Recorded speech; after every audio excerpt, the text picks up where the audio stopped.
When someone has wronged us, especially to the point where it just feels overwhelming, and it's been a terrible injustice as far as how we perceive it, when someone has hurt us deeply and profoundly,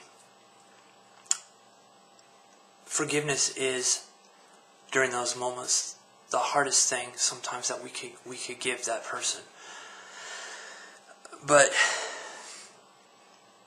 when we do not forgive other people who have wronged us, and we demand that they suffer for what they've done, what happens from a higher perspective, because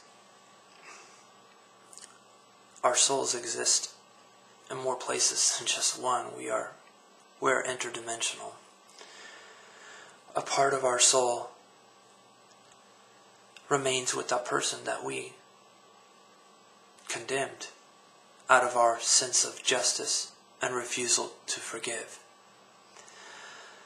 And the reason is because we know that we refuse to forgive that other. And by doing that, that other is wrought with guilt, shame, remorse, and is not set free from it. So basically, when we don't forgive someone, we don't allow them to move forward. But because we are the ones choosing not to allow that person to go forward, a part of us, a part of our own soul stays with them too. And that's why people like Christ taught us to love our neighbors, love our enemies, to forgive. When we don't forgive, that we're going to be judged by that same lack of forgiveness that we didn't dispense, that we didn't give freely. So, forgiveness is not a desire for justice. It's a desire for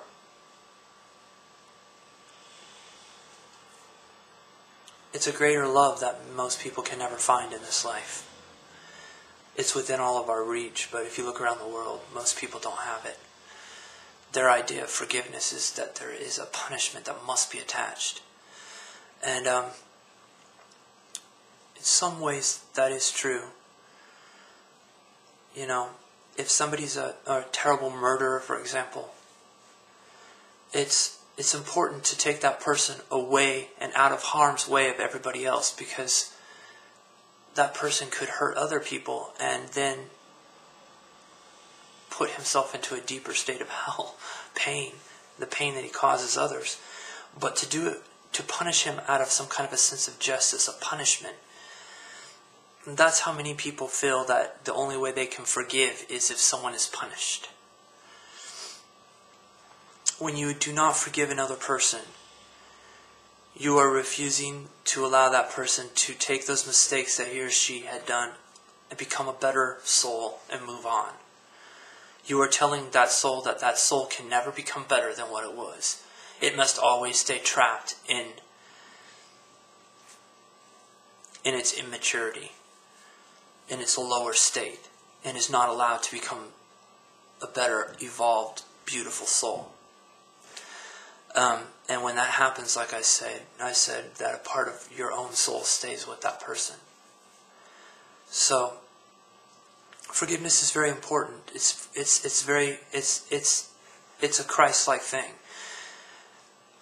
It's within everyone's reach, but it's something very, very difficult to do. But on the other end, accepting forgiveness is also difficult, especially when you see that the person who has forgiven you loves you very much and doesn't want to see you suffer, wants you to continue to grow like him or her and move on and evolve. When you see that the love of somebody who has forgiven you, it's oftentimes easy to then not want to go forward, but to continue to punish yourself. Self-hatred. And when you do that, you're stuck in the same place with that person. because you're not going to move on. And that person loves you so much that that person won't leave you. That person will stay there until you move on. And so you're both stuck. So forgiveness, it's a greater love that comes from a greater soul, one who's more evolved. It's given from a Christ-like soul. But it is also equally important for us to learn to accept forgiveness.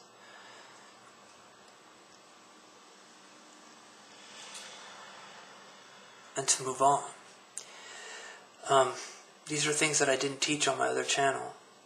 I realized that Christ did not just come into the world to teach us of our unity with all things, but also part of the process of arriving to that awareness is to forgive others, especially those who have hurt you deeply, and to accept their forgiveness. And I've also discovered one more thing, that's what builds a relationship with another, with everybody else around us. When we are forgiven and when we accept forgiveness, bonds of love throughout the whole entire universe are. That's what holds the universe together. That's what keeps us coming back to our awareness of our oneness with all that is. So basically that's what I wanted to talk about today, is forgiveness and accepting forgiveness.